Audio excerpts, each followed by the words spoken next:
Ang sarap talaga magpabalik-balik sa dagat, lalo na kapag napakadagan yung isda at yung kuha mo ay talagang umaapaw na sa box. Kaya naman tara, panoorin nyo kami hanggang dulo kung ano yung mga kaganapan namin dito.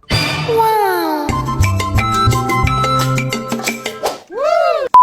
Ngayong araw ay mamamahaw sana ako, pero pagtanaw ko dito, salin na lang napansin na sinagulan ng tinapa. Kaya naman sabi ko kay Abby, ibutan mo na yan sa Tupperware dahil doon ko na lang yan sa dagat, titiwasin dahil masarap-sarap rin yan sa dagat. At sa puntong ito, chinik ko kaagad yung gamit ko. Buti na lang napakagaling ni Abby at nakalimtan ko yung gunting, hinatan niya. At sa puntong ito, saktong-sakto nakaabot na kami sa tugbungan ng aming dagat. Pagtanaw namin dito sa dagat, medyo hunas-hunas na.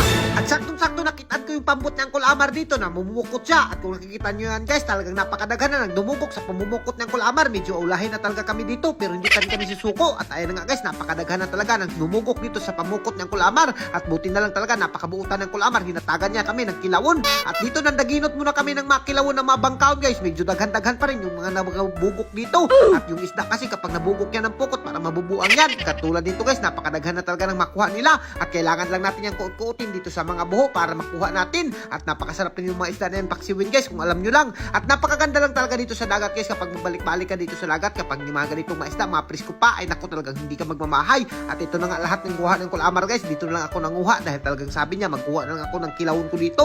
At puno-puno rin naman yung box ng kulamar dyan guys, talagang nagpabilib siya kulamar sa kuha niya. As you can see naman guys, dahil gipuluhan na kami bumalik sa aming floating cottage, dito na lang kami sa tunga ng hunasan, nanghuam na lang kami ng madungagan at makaldero ng kulamar. Medyo daghan-daghan yung mada niya. At ayun nga guys, kung nakikita nyo, makaganapan namin dito. Nagpaksiw nga pala kami ng madanggit dito guys, nakalimtan lang namin yung mga ahos dyan, pero goods na goods pa rin yan dahil napaka-presko yung madanggit na yan. Panoorin nyo kung ano yung mga ginawa namin, kung paano namin to niluto.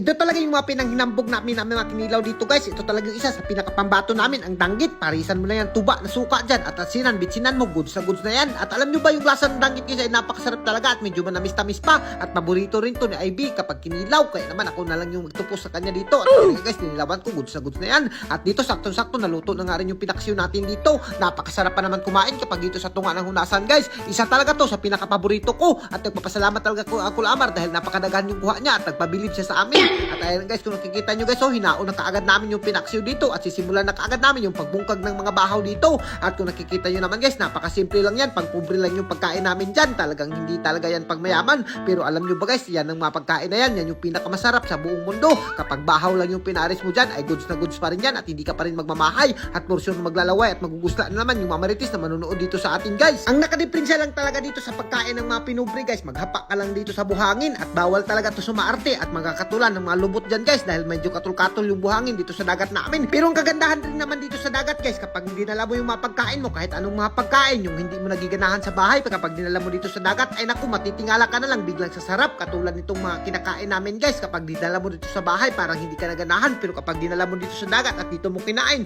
naku, talagang literal na mabubungkag yung mga bahaw dito. Kahit ano pa yung mga pagkain, yung dalhin mo. Iwan ko ba dito sa dagat guys, biglang sumasarap yung mga pagkain. At as you can see naman guys, speaking of pasarap yung pagkain, talagang napakasarap yung pagkain namin dito. At hindi mo talaga matatawaran at hindi mo madidinay na napaka-presko talaga yung madanggit na makuha namin. Ganito talaga kagasagana dito sa probinsya namin guys, talagang hindi ka magmamahay. Kaya naman guys, kung alam nyo lang, halos araw-araw talaga kami nagmumukbang dito sa dagat, pero hindi kami natatakhan guys. Katulad nito, talagang hindi ako natatakhan dyan sa mga bahaw na natin, napakasarap naman talaga. At so hanggang dito na lang muna siguro kami guys. At kung higirahan ka sa mga video namin at kung hindi ka pa nakapalo, naku, magpalo ka na. Thank you and God bless you all. Mabuhay kayong lahat dyan mga idol hanggang gusto nyo.